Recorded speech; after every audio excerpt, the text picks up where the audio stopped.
Blog Talk Radio. Oh, it's time to get real. Oh, yeah.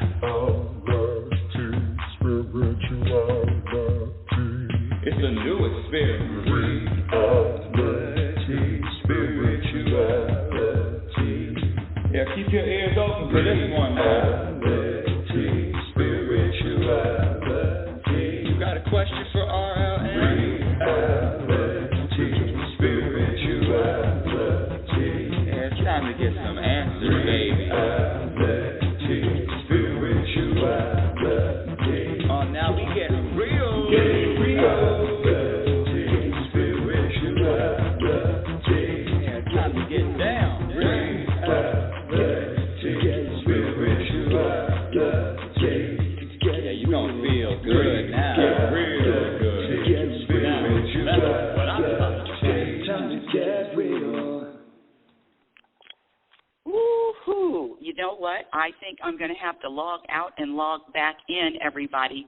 Hold on. Don't go anywhere. I'm coming back. Don't go anywhere.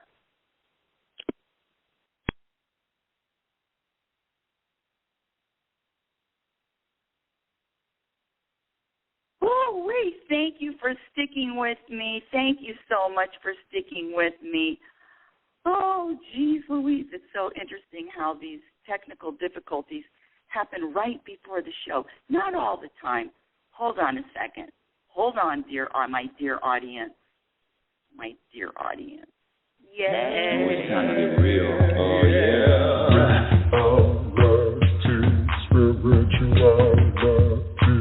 It's a new experience.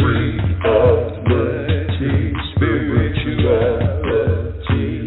Yeah, keep your ears open for this one, man. Reality, spirituality. You got a question for RLN? Reality, spirituality. Yeah, it's time to get some answers, baby. Reality, spirituality. Oh, now we get real. Reality, spirituality. Yeah, it's time to get down.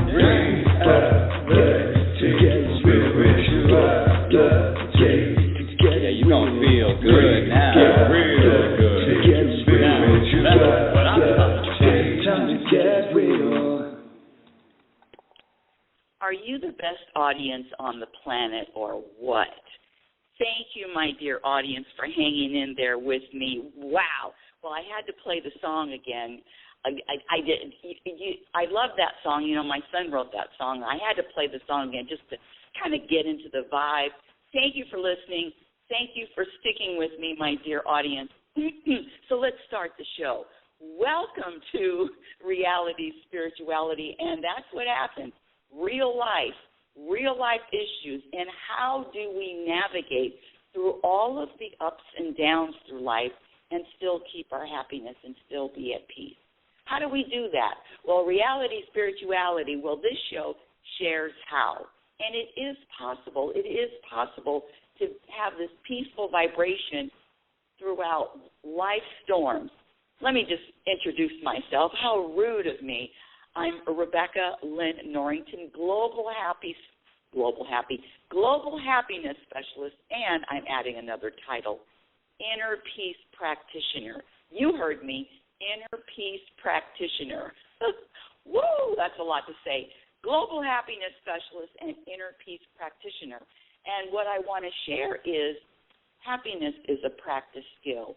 And when I say that, that means anybody, any single person. All we need to know is what to practice. All we need to know is what to practice, what to eliminate. That's it. And when you practice, guess what? You will be able to zip, navigate through this life at peace also. It's really not about what happens to us. It's how we respond, what we are rooted in, whether we live on the surface of the ocean or whether we live deep at the bottom. The challenge becomes, it really is the person in the mirror. The challenge, your your power comes from you. Your power comes from that person in the mirror. You have all the control. You can decide. It's not about anybody doing anything to you, saying anything to you. It's not about anything external. None of it. And today, oh my goodness, I love this topic. Why?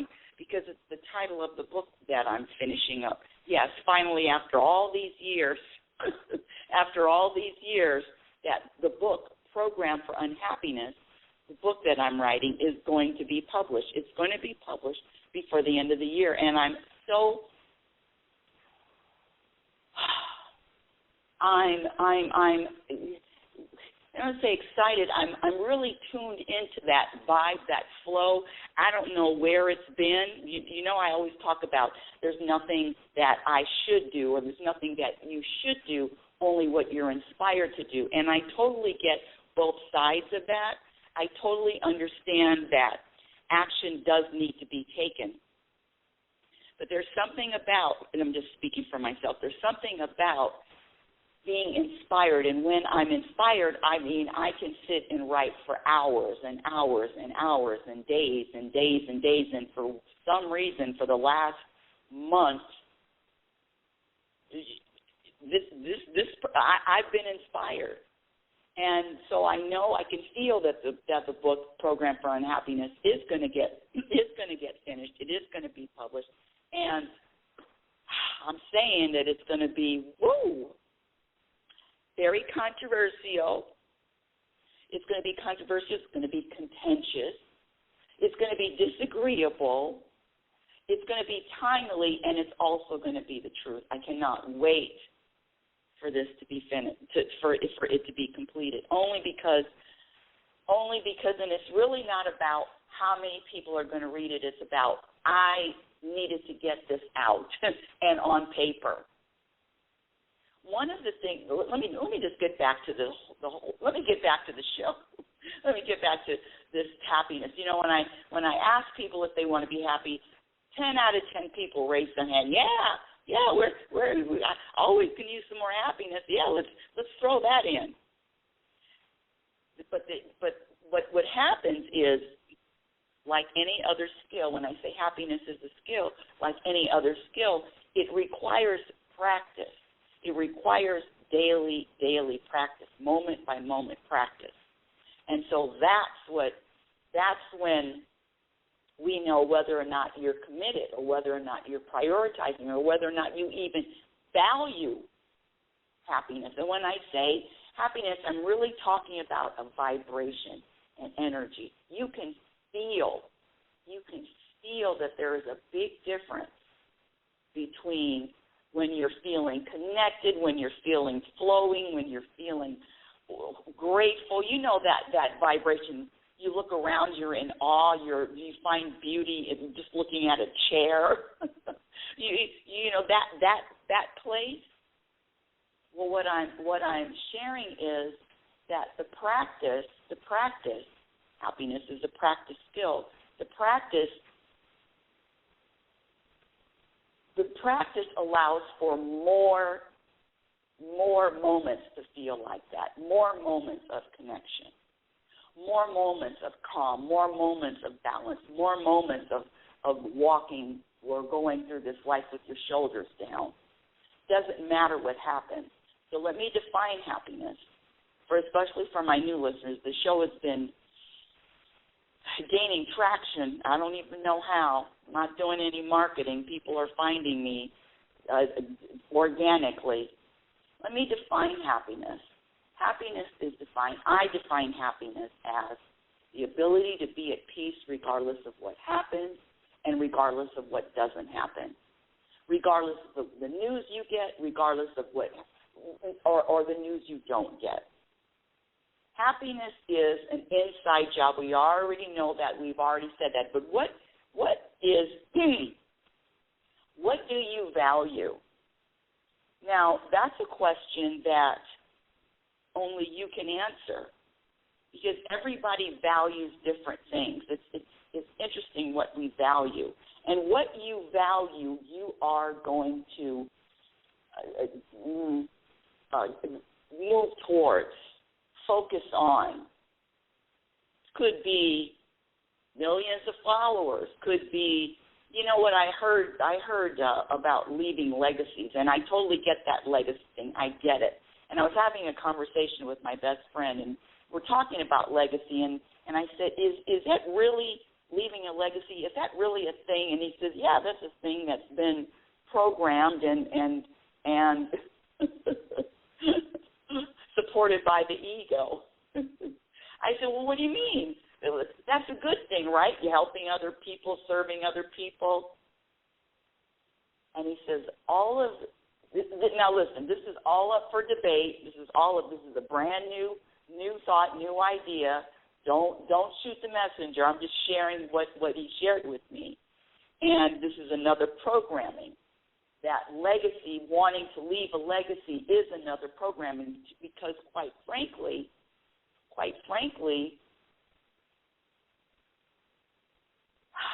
let me leave that for another day. Let me leave that topic for another day.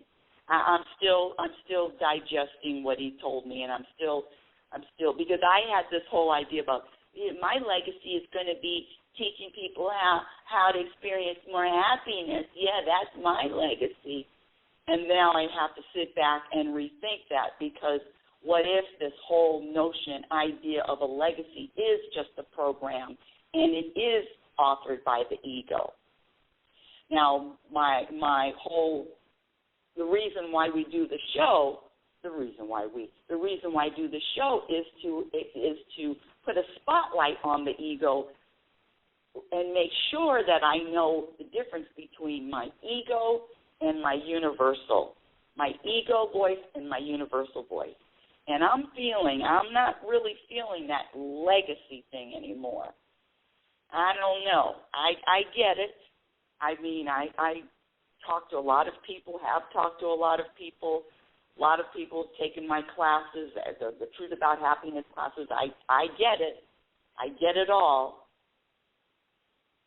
But I'm gonna leave a legacy. How about just being really humble all the way down, and I'm just doing what I do, doing what I'm inspired to do, and whatever happens from that, whatever happens because of that, is just what happens. See, I'm not going to get into that ego trap of listen, there's no judgment or there's no poo-pooing about anybody else who is into leaving a legacy. Scratch all that. There is absolutely no judgment about anybody that feels that way.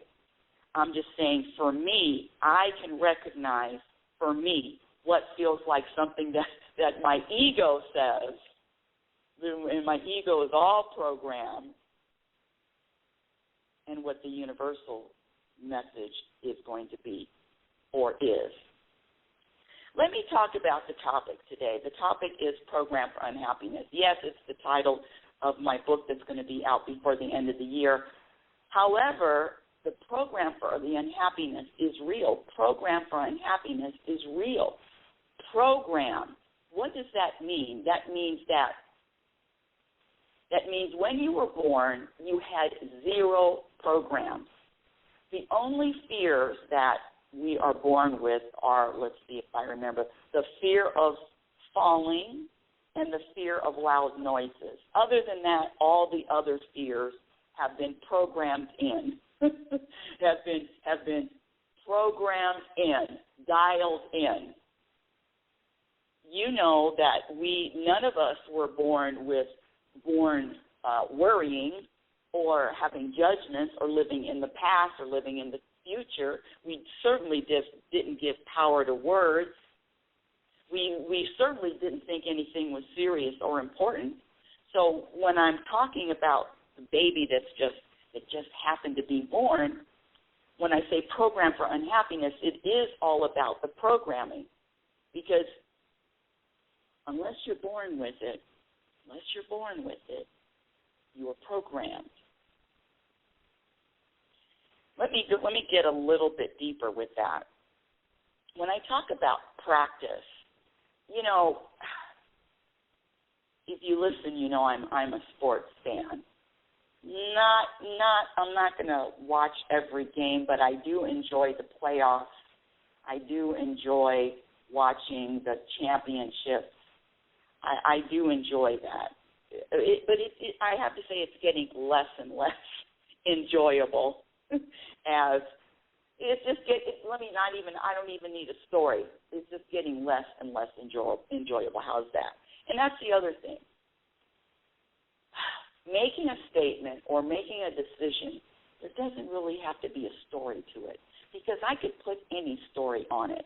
I could spin any story. When I talk about having a perspective, there's 360 degrees in a circle. And so I say that there's 360 degrees of perspective you can add if you practice coming up with a new perspective. You can come up with a new perspective, 360 ways to look at the same issue, to look at the same circumstance, to look at the same problem. So when I say,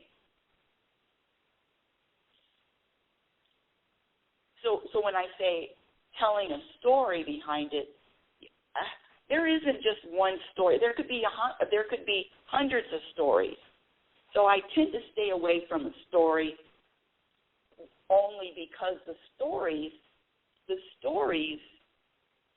are not necessarily true. The stories are coming from where? Who authors the stories? So I'm very, very suspect of any story. So I'll just tell you what I'm doing without the story. Back to the practice. When I say happiness is a practice skill, I don't even know if I left it, but I'm going back to it. Happiness is a practice skill. So watching this is where I left off, watching basketball, even if you are not a sports fan, you've heard of, well, maybe you haven't heard of him because it's not a sports fan. You maybe haven't heard of him, but there is a basketball player called Steph Curry, and there's another one his name is Damian Lillard. Now, these two dudes are really, really, really good at shooting three-point shots. I mean, Steph Curry has changed the whole game of basketball with his prolific three-point shooting abilities. These guys are so good. They can hit a three-pointer probably from the other side of the basket. But regardless, when I say how good they are, they're both of them. You know, there's debate. You know, everyone's comparing. Well, he's better than this one. Listen, doesn't matter. They're great, but they didn't become the greatest three-point shooters in all of basketball, in all of NBA history, without practicing. So what they do, it looks easy for us, and it could be easy for them now because of all the practice. I mean, the thousands and thousands and thousands of hours of practice. And it's the same with happiness. It's the same with inner peace. It is a practice. And you're either down with practicing, you are either wanting to practice or not. I was listening to a small speech by the Dalai Lama this week. It was on YouTube. And in more than one video, you see him talking about happiness and how he believes that happiness is the ultimate purpose, the ultimate goal. What else is there? One of the questions that was asked of him is, why are rich people so unhappy? When I talk about happiness, let me get to the topic because I could get off. I could start going down this happiness thing for a long time. When I talk about happiness, I'm talking about practicing a skill. And in 1983, listen, I'm finally getting to the topic. What am I, 20 minutes in? In 1983, a young man by the name of Ted Leonis. Let's see, Leonis. How do you pronounce his name? Oh my goodness, I should have. Leonsis. Anyway, it's spelled Leonsis. Leonsis. I'm going to have to figure out how to pronounce his name. I have to go back and look and see how to pronounce his name. I like to pronounce people's names correctly. Leonsis, spelled Leonsis. Anywho, this young man who was very successful at the time, I think he was a millionaire, multimillionaire. He was in a plane. I believe it was a small plane. And the pilot gets on. You can Google it. The pilot gets on the intercom and says, "Brace for impact." In other words, whatever we're going through, this is not good. Possible crash. You could die within a half hour. It was the big announcement on the plane. We're going to crash. I can't even imagine. And one of the things that Ted starts talking about is what he did, and he said he started praying. I mean, you can read about it online. And he started praying, and he said that if he makes it through, and he's praying to God, universe, or whoever he was praying to, source, higher power, spirit, whoever he was praying to, he said, if I survive this plane crash, I am going to live differently. I am going to turn my life around and live in a different way. I mean, I don't know about you, but there's not a lot of people that I could talk to or know that have lived close to death, that have been told from 1 minute. Now, I'm not talking about you're sick and you're going to be told you. I'm talking about right in the moment, you're going to die. I mean, I can't even imagine news like that. And the effect it would have on someone. And we're all so different. See, we're all so different. Who knew? It would be fascinating to find out what people in those circumstances felt like and what they did. Well, Ted talks about what he did. So when he did survive, the plane didn't crash, he didn't die. He came up with what we all heard, and this I believe he was the one that popularized it. I'm not sure, but I'm believing that it is, because this was way back in the day, 1983, and he came up with the bucket list, or he came up with writing a list. I don't know if it was called the bucket list then, but writing a list. And he made a list of 101 things he wanted to do in his life. 101, just because he was minutes ago, seconds ago, hours ago, met with possibly dying. And the interesting thing, and this is going to be in the book, Program for Unhappiness, and the interesting thing about this list, I have this list in front of me, is that, I don't even want to say it.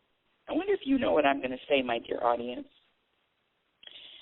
I read the list, and I haven't read it all the way through twice, but I glanced over it, and then I went back over the list to look for something. I'm looking for something. Can anybody find out what I'm looking for? Can anybody figure out what I'm looking for in this list of 101 items on this bucket list? 101 things to do before I die. What I was looking for, was something on this list that was connected to, had an affiliate with, some type of link to happiness or inner peace. And I couldn't find it. some of it. Fall in love, get married, have a healthy son, have a healthy daughter. Well, so what? You're going to take care of mother and father, take care of in-laws. I get all of it. And, yes, very nice, very noble. Yes, leave trust for family members. Have grandchildren. Now, that's really interesting, this have grandchildren. Oh, it says number 7, have grandchildren, and have great-grandchildren.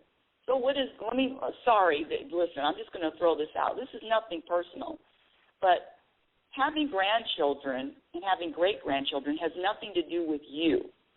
And so that means you're going to put an obligation and a pressure on your children to procreate. I'm just throwing it out there. And that's the programming. Grow up, get married, have children, make sure your children have grandchildren. Make sure their children have great-grandchildren. See, the program for unhappiness, the programming is in here. Now, listen, and this is just an example, because I've listened to TED Talk on YouTube, and he's you could feel his heart, really good guy. You could feel his heart. You could feel it. He's a billionaire now, and his heart is, you could feel his heart is what I'm saying. I can't come up with anything other than that. And the other, it's just so interesting though. The other things financially, let me just throw in here what he on the list. Net worth of $10 million, net worth of $1 million, net worth of $1 billion. Well, see, all of these have happened, but none of them adds to happiness. None of these activities add to happiness. And the other interesting thing about Ted Leonsis, I'm going to say Leonsis, hopefully that's the way to pronounce it, is that he wrote a book about the business of happiness. Because one of the conclusions that he came up with is just because you're successful doesn't mean that you're happy. I mean, we all know that. And just because you're happy doesn't mean you're going to be, well, let's scratch that. Because what is success anyway? How do we define success? Is success defined by how much money you have in your bank account? How many people you can help? How do you define success? Is it defined in a way that how do you define success universally? How's that? How do you define success in a universal way? The question really is, how are you going to feel on your deathbed? That's really the question. What are you going to feel? Are you going to have any regrets? What is your vibration going to be? So let's just get back to the list. Because it's funny, one of the things that Ted said was that he was not happy and he felt unfulfilled.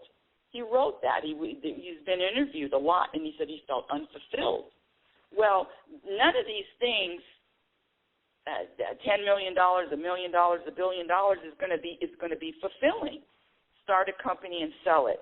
I mean, I get the fulfillment, the satisfaction for a moment. And that's the thing. The satisfaction, the vibration for a moment, but then what happens in the next moment. Okay, so you have $100 million.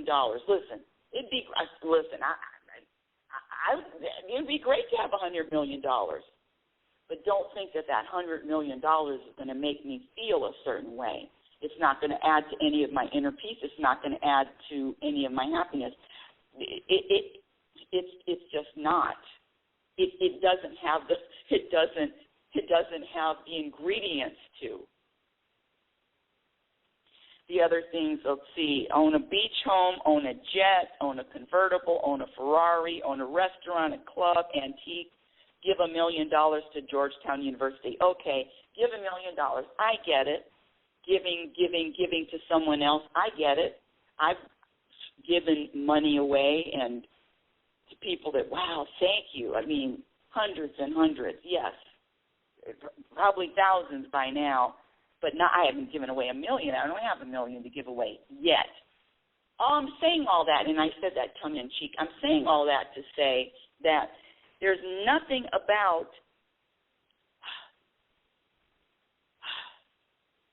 I'm trying to think. Even I remember one time, and this is just, I'm just sharing a story. I remember I took out $300. You know, you can only take out $300 from the ATM. I took out $300, and this was years ago, and I was downtown LA, and I was driving down this one street with a lot of homeless. I just stopped my car, and I just gave it all out.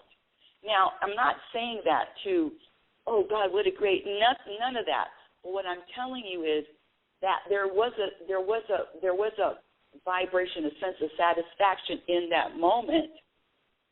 And I could go back and say, wow, yeah, that felt nice.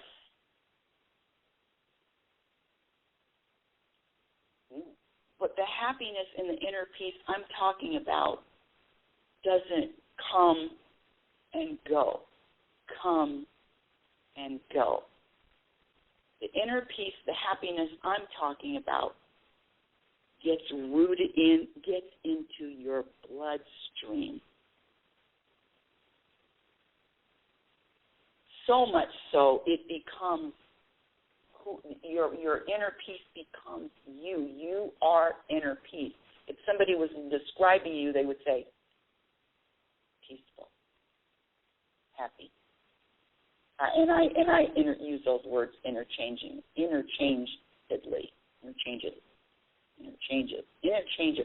What? I can switch both words. Let me. So I get it. Giving away, yes. Giving to charity, yes. I totally get it. I'm talking about sustaining. And I'm going to throw this in. If for whatever reason you are not feeling good about self, or you're not feeling content or at peace, helping someone else or coming to someone else's aid or doing and giving and serving someone else that can't, whether it's volunteer work, whatever it is, yes, that is satisfying. Yes, I get it. But what I'm talking about here, the practice, the happiness is a practice, goes even more than that. You will feel that sense of satisfaction, but you will feel it all the time. It doesn't just come and go when you do things or you share or you give. You will feel that vibration all the time. Let me go back to some of the other things on the list. I mean, I get it. Listen, go to a Super Bowl, go to an NBA All-Star game, go to Ryder's Cup, World Cup, celebrity golf, go to a fantasy camp, shoot baskets at Madison Square Garden. Here we go. Go one-on-one with Michael Jordan. I get all of this stuff. Go to Italy, go to Paris, go to London. Be on the cover of a magazine. Produce a TV show. Meet Ted Turner. Meet Bill Gates. Well, win a Grammy, Oscar, Tony Award. All of those things. You win an award. How long is that satisfaction, is that happiness going to last? So the problem with these bucket lists, scratch that. There's no problem with the bucket list. But the interesting thing about these bucket lists is the attaining all of these things, it doesn't add to your happiness. It just keeps you busy, thinking that meeting Bill Gates is going to add to your fulfillment.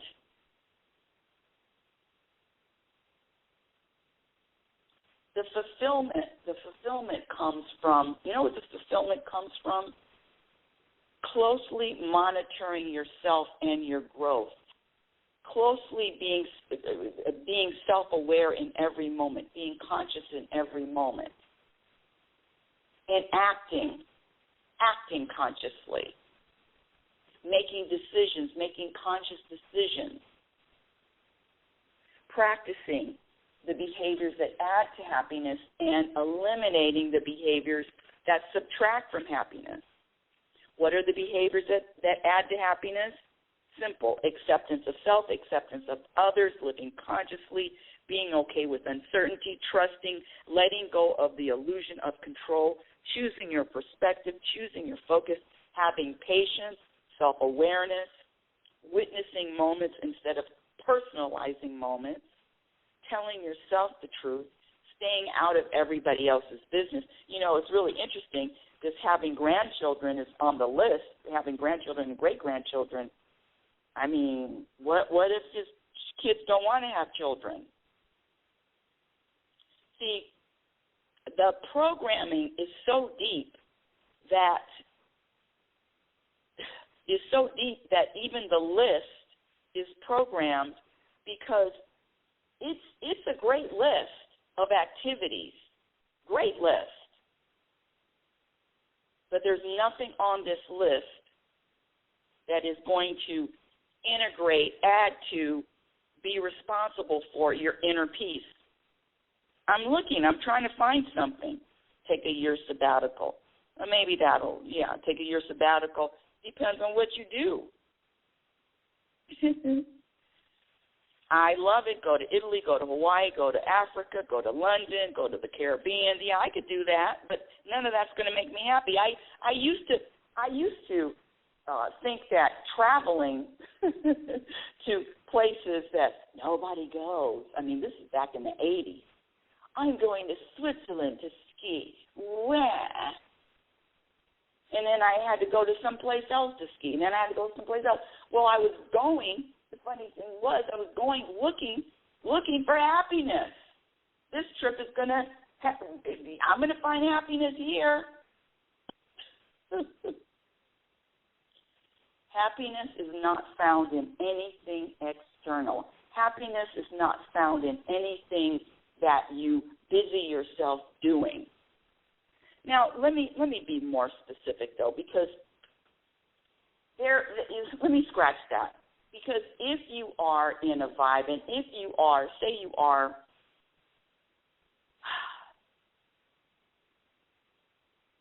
okay, this is live. I'm trying to, if you are, how about this? Say you see somebody drowning and you jump in the ocean and you save them, and now you have really been responsible for saving someone's life. I'm trying to come up with another example. Saving someone's life.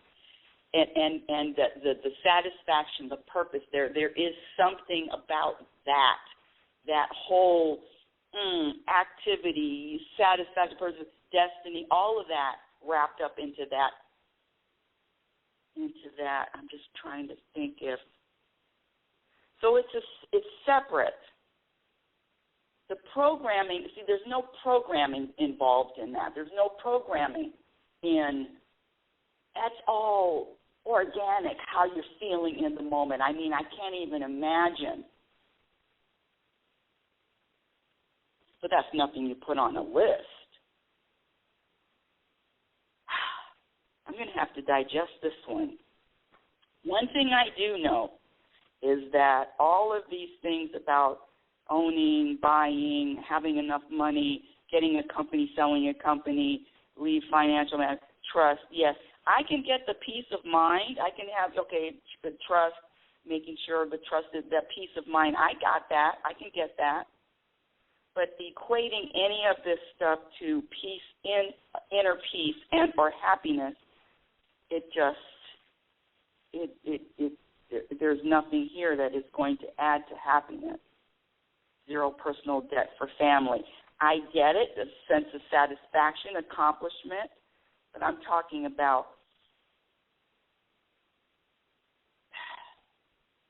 because what if you didn't get to do any of these things? What if there was debt on the family? What if you didn't have grandchildren? What if you didn't travel here? Then what? Would you be able to find inner peace? Would you be able to be happy? Go to the White House, meet the president. That's another thing on the list. Invent a board game. Go into outer space. Produce a TV show. Those are all programmed what I want to do. I get it. And I'm going to have to say, and that's why for me personally, and I've just gone off, and I know I'm going off on the tangent, but for me personally, I'm going to have to say there is nothing on my list that isn't consciously going to add to my happiness, which is humbling the ego, committing to practicing, surrendering to the moment, knowing the role of the ego plays, knowing myself, acceptance of myself, living consciously. I said that already. Those are practices that are going to add to your inner peace. The appreciation of life, a daily practice of eliminating behaviors that subtract from happiness, staying out of everybody's business. One of the studies, and I said it before, I talked about it before, her name is Bronnie Ware, Bronnie Ware, and she was a hospice nurse. All of her patients, the patients that she took care of, were dying within a month, 2 months, and she asked her patients, what are your 5 most common regrets? So these are the 5 most common regrets of the dying, and one of them is, I wish I was happier. I wish I would have allowed myself, given myself wanting, I wish I had experienced more happiness. And with all of that said, the program for unhappiness, the program is so deep, we don't even know where the program begins and where the program ends and the truth begins. Oh, one of the things that let me just share this before the show ends. One of the things that I was listening to someone, and they were talking about difficult people. Oh, this is such a good point. Anyway, I wish I would have said it earlier in the show, but anyway, difficult people and how, now, if you want to speak with me live, just press the number 1. I have a few people in the queue. The number to call into the show is going to be ending. But anyway, if you want to speak with me, just press the number 1. I'll see it, and then I will connect you to be able to speak. But anyway, let me get back to difficult people. So someone of prominence was talking about difficult people and working with difficult people. And I immediately thought to myself, well, there's no such thing. No such thing as a difficult person. Is there, audience? And I'm not talking about people that are on drugs or people that need meds or people that are in the psych ward or people that forget their meds. I'm not talking about those people, the people that are in facilities. No, I'm talking about average, normal people on the street that you meet. I'm not talking about people with mental challenges, mental capacity challenges. Are people difficult? Is it possible? Is it possible that there are no difficult people? I'm going to say yes. And the reason why, when I go back to Steph Curry and Damian Lillard, the reason why is that the practice. When you grow, when you practice growing every single day, when you practice being aware, when you practice expanding, growing your consciousness, when that becomes a goal, an intention for you, an agenda for you to grow,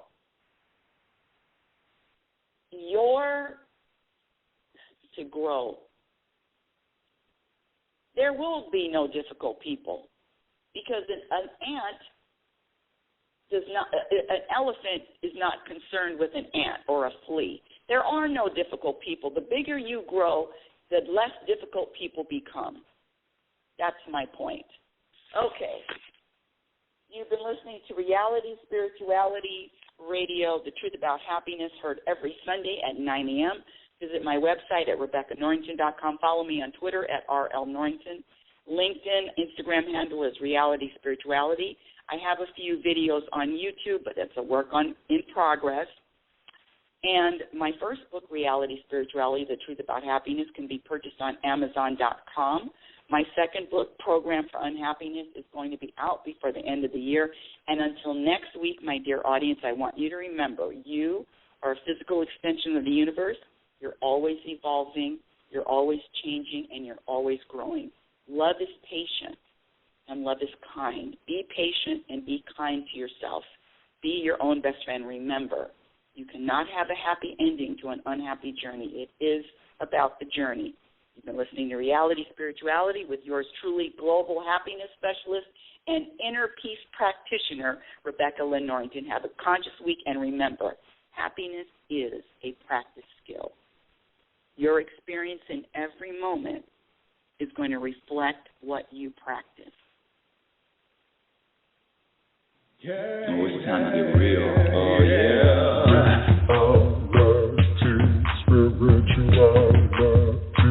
It's a new experience. Spirituality. Yeah, keep your ears open for this one, man.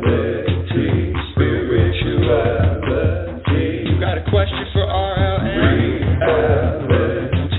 Spirituality. Yeah, it's time to get some answers, baby. Spirituality. Oh, now we get real.